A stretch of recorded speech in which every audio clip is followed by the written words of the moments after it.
The final two competitors here in Green Bay, Wisconsin, top seed Joe Berardi and the number 2 seed Dave-Husted. Guys have bowled the two best all week long, and it's just fitting that it comes down to one game between these two experienced players. 13 PBA championships between the two. This one up for grabs. Shinier ball on the left-hand lane, and Husted strikes. Well, he's made a change. He changed balls, right? Amazing. That takes a lot of nerve right in the middle of a championship match to switch balls. I guess he just figured he could not make the shot he wanted to make on that left lane. Let's see if he uses the same ball in the right lane. He struck every time on the right lane with that other ball.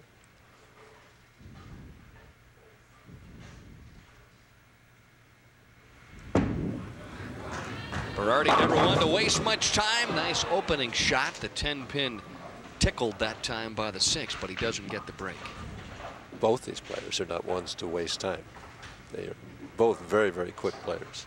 Joe Berardi has already earned better than $73,000 this year, and Joe with 2 wins. Should he win tonight, he's going to step in, I think, to the leading candidate role for Bowler of the Year. He'll be the first player to win 3 titles in '88.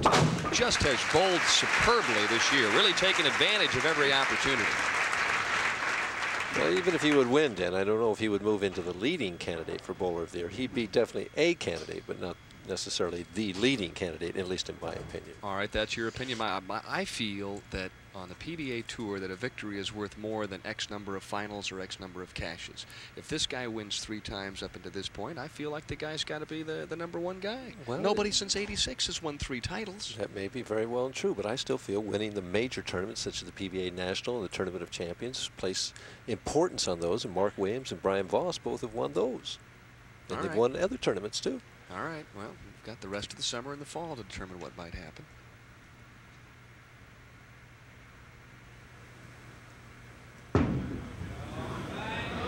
Good shot. Now he went over and got the tape, put a small half a strip of tape in that thumb hole, and whammo. No problem at all for Berardi on the left-hand lane. That's been the problem lane throughout the round. For everybody. I think Husted's using the same ball he has all night on the right-hand lane. Well, it would be hard. He is. He's using 2 different balls, one on the right, one on the left.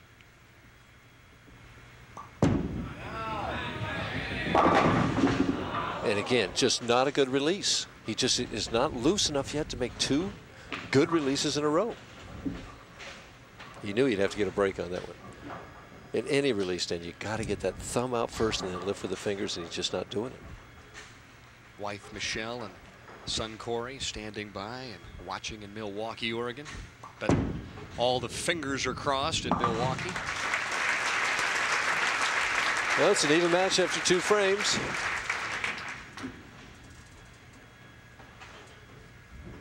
David now switching to the shinier ball in the left lane. Well, using one ball in one lane, another on the other is not an easy proposition, especially if you're playing the 5th arrow.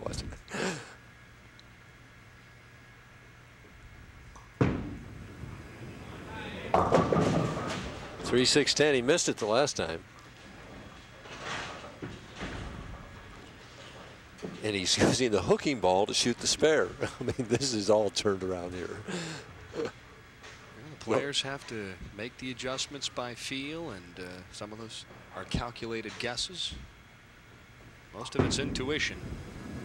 Well, he's got it. Nice cover up that time on the cross lane spare, but Berardi now leads by 3. Could make it a 13-pin advantage if he strikes here on lane 16.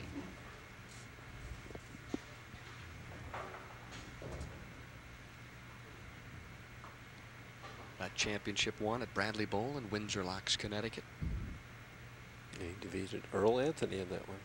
Earl Anthony led that event 2 years in a row and lost both years. The second time to Steve Martin. Oh, what a good shot. He leaves a solid 10. Takes another look back at it, too, and I don't blame him. Wow, he threw that ball well. Watch the 6-pin. Second from the right is just going to snap around the 10. Just not even close. He's seen it 1,000 times before. Watch how hard he throws at the spare.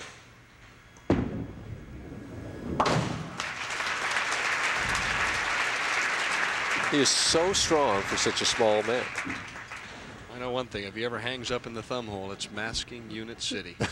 That baby's got to be stenciled right on top of the masking unit, huh?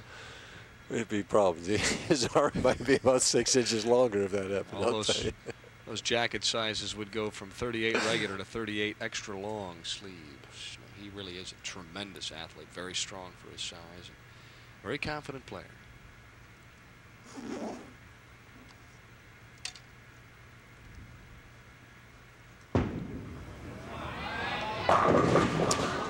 Ten-pin strike, 10-pin, 10-pin. This is what he stared at all week long. Well, you can see all the wheels turning at this point. Joyce, gee, I got through that one pretty well. I got the half 10. Do I move the next time on this lane? Boy, all these little intricate. No, he's not moving, I'll tell you. No, you can't when you're hitting the pocket. Well, Joey takes a good hard look, jumps up, and has a few words for the 10-pin on lane 15. I wonder if that pin will be listing. Well, when we come back, we'll find out.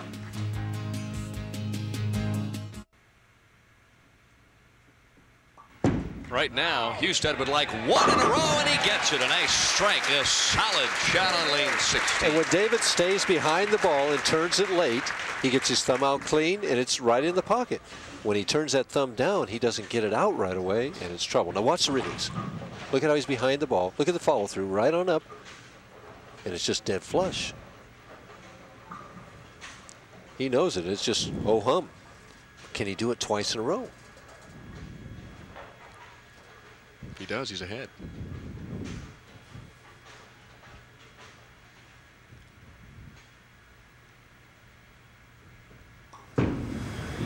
Better shot.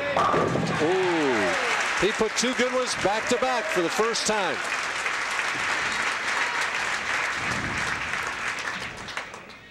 Watch the hand behind the ball. Now the turn. See the turn?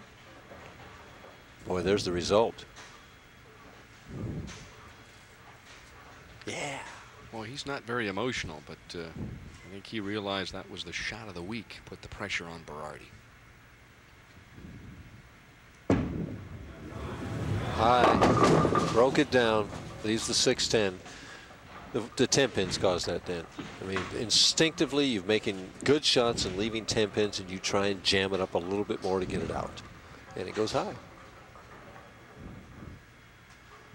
Yeah, his first 4 shots all in the pocket, only 1 strike. Oh. He just fires hard at both of them and figures he's going to get them. A little deep breath. You can see Joe trying to slow down a little bit and gather himself and make one good shot after another. So difficult to come in and bowl just one game for a championship. And I should say that he's opted for a ball that goes very straight also. He's trying to keep the ball on line with good lift and turn and keep it in the pocket. Keep it in.